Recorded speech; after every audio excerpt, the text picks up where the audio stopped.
लखई में आए हुए थे। यहाँ पे जिला परिषद संख्या 21 के शादाब साहब, चूंकि बहुत ही गर्मजोशी के साथ ये चुनाव भी लड़ रहे हैं और काफी जोश जज्बा से इनको एक पहचान भी मिली हुई है, खास करके राजनीतिक क्षेत्र में। तो मैं इनसे बात करूंगा कि इनका क्या सोच है और किस सोच को लेकर के जिला परिषद में उतरे हैं, और उसके बाद जो है कि जनता के प्रति इनकी क्या सोच है, जनता इनके प्रति क्या सोच रही है। इन्हीं सब बातों को लेकर के मैं आज शादाब भाई से बात करूंगा। सबसे पहले तो स्वागत है आपका यस 24 न्यूज पे। बहुत बहुत शुक्रिया। और आपके जितने भी दर्शक हैं उनका भी शुक्रिया अदा करना चाहता हूं। और मैं आपको बता दूं कि क्षेत्र ये चुनाव जो मैं आज पूरी राजनीति में 5 साल से सक्रिय हूं, जो भी सोशल मुद्दा होता है, जिस तरीके से भी हर पूरे सीवान जिला में, मैं सिर्फ क्षेत्र संख्या 21 की नहीं बात कर रहा हूँ, पूरे सीवान जिले में जहाँ भी कोई ऐसा सोशल मुद्दा होता है, जहाँ भी किसी पे कोई प्रताड़ित होता है, उन पे कोई अत्याचार होता है, तो मैं हमेशा खड़ा होता हूँ, अपने लोगों के साथ रहता हूँ। आप कोई भी ऐसा मुद्दा देखिएगा तो हर जगह मुझे पाइएगा। अच्छा लेकिन शादाब भाई, एक बात बता रहे हैं, देखिए यहाँ राजनीतिक क्षेत्र में जी, मुद्दा अलग होता है आप लोगों का, यानी कि नेताओं का मुद्दा अलग होता है और जनता का मुद्दा अलग होता है। जनता किस चीज पे वोट दे रही है, जरा इसको बता सकते हैं क्या आप हमको? देखिए, जनता जहाँ तक परेशान से जनता तो सिर्फ इसी बात से परेशान है कि जो अभी मौजूदा जिला पार्षद हैं मीना देवी, वो क्षेत्र में मौजूद नहीं है 5 साल से। और पिछली बार जो वोट मांग रही थी तो वो शायद मुझे सुनने में आया है, मैं इसका पुष्टि नहीं करता हूँ इस खबर का, लेकिन मुझे सुनने में आया है कि वो इस बात को कि वो जहर लेकर घूम रही थी कि अगर आप लोग वोट नहीं दीजिएगा तो जिस दिन नतीजा आएगा हम उस दिन जहर खा लेंगे।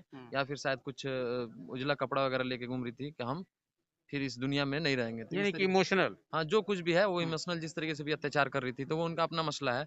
लेकिन जहाँ तक और भी जितने भी युवा पीढ़ी हैं, सबको एक चीज़ समझ में आ रहा है कि जिला पार्षद के अंतर्गत और उनके अधीन कौन-कौन सा काम है, उसमें से कोई ऐसा काम नहीं हुआ है। कोई भी एक सिंगल काम आप निकाल कर देख लीजिए, जो जिला पार्षद के अंतर्गत है।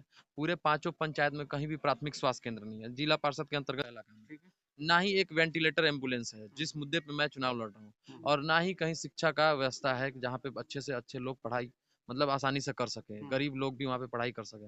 ये 3 मुद्दा है जिस पे मैं अपना चुनाव प्रचार कर रहा हूँ, और ये वादा कर रहा हूँ आपके भी माध्यम से अपने जनता को बताना चाह रहा हूँ कि इस 3 मुद्दे से ही मैं चुनाव लड़ रहा हूँ। अगर जनता मुझ पे भरोसा करती है और विश्वास दिलाती है और मेरे बातों में अगर उन्हें यकीन नज़र आ रहा है, तो एक बार मुझे मौका दे। और मैं उनसे वादा करता हूँ कि मैं वादा खिलाफ़ी कभी नहीं करूँगा।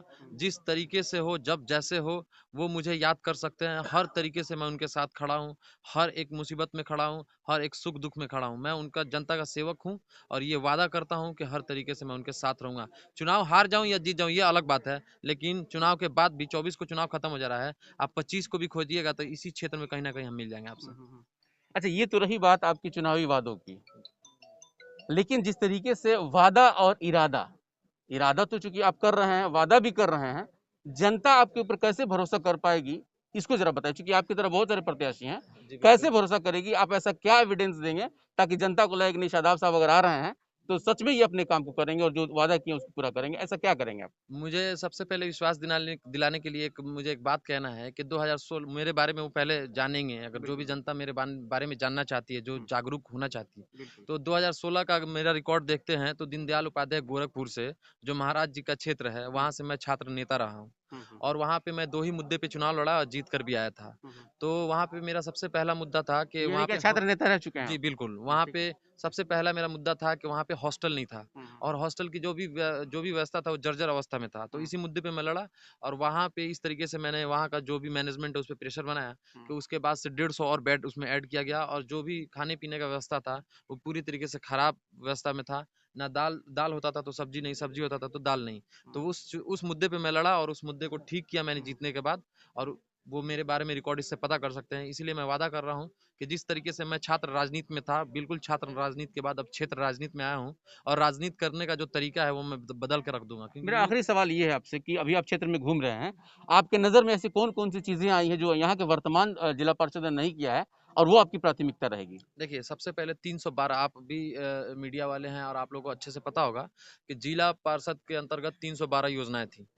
और ये जिला परिषद जो जिला पार्षद जीत के आते हैं तो उन लोगों को एक चीज़ समझ में आता है कि जिला पार्षद में जो जो योजनाएं हैं अपने जनता तक लेकर आए। तो उसमें एक नाद का था, दुधारू गाय के था, मत्स्य पालन का था, प्राथमिक स्वास्थ्य केंद्र का था, वेंटिलेटर एम्बुलेंस का था। ये सारी सुविधाएं हैं, इसमें से कोई भी ऐसा चीज़ नहीं है जो मुझे मत पता है। बहुत सा ऐसा योजना है। आप अभी एक एक चीज़ उठाकर देख लीजिए जो 20 पिछले 20 को खत्म हुआ है। 4 गाय पे कोई भी आदमी 4 गाय रख सकता था और उस 4 गाय पे आपको 2.5 लाख ये 1 लाख रुपया सब्सिडी था, जिसमें 3,68,000 में 1 लाख रुपया आपको सरकार माफ कर देती थी। बाकी का जो 2,68,000 है उस पे 1% ब्याज पे आपको 2 साल के अंदर में वापस करना था। मुझे आप मीडिया वाले हैं और आप घूम रहे होंगे, आप कहीं भी घूम कर ये पता कीजिए कि अगर कोई भी ऐसा स्कीम इस क्षेत्र में लिया हो, तो मैं वादा करता हूँ कि मैं चुनाव नहीं लड़ूँगा। अगर है, तो मुझे वो खुलकर बताएँ कि हाँ, कौन किसको दिलवाया मैंने। उनका सबसे सबसे यही मेन उनका काम था कि चुनाव उनको बस जीत जाना था। उनका ये जिद था कि जीतना है, हार या जीत जनता भाड़ में जाए, हमको उससे फ़र्क नहीं पड़ता है। बस यही कुछ और कुछ उनका इरादा नहीं था कि हम काम करना है।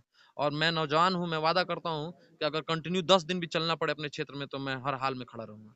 बिल्कुल, जिस तरीके से इन्होंने बताया कि गाय के नाम पे जिस तरीके से पूरी राजनीति हो रही है, यहाँ भी वही मुद्दा है। और जिस तरीके से इन्होंने सब्सिडी की बात बताया, सच बात है कि सब्सिडी सरकार का जो स्कीम होता है, वो उन लोगों तक नहीं पहुँच पाता है, जो उसके हकदार होते हैं। और यही वजह होती है कि कहीं न कहीं विकास का जो मुद्दा होता है, वो सिर्फ़ हवा-हवाई साबित होता है। हालाँकि इन्होंने कई ऐसी बातें बताई, जिसको आम आदमी को जानना भी चाहिए और आम आदमी इसको समझ भी रहा है। लेकिन उसके बावजूद भी चुनाव है, चुनाव के बाद भी और चुनाव के पहले भी कई प्रत्याशियों का इम्तिहान होता है। मेरी कोशिश होगी कि आप जनता कम से कम इस बात को समझे और उन प्रत्याशियों को कम से कम अपने उस परख पे परख करके और देखें कि सच में हमारे लिए वो सही है या गलत है। बने रहिए हमारे साथ। शुक्रिया।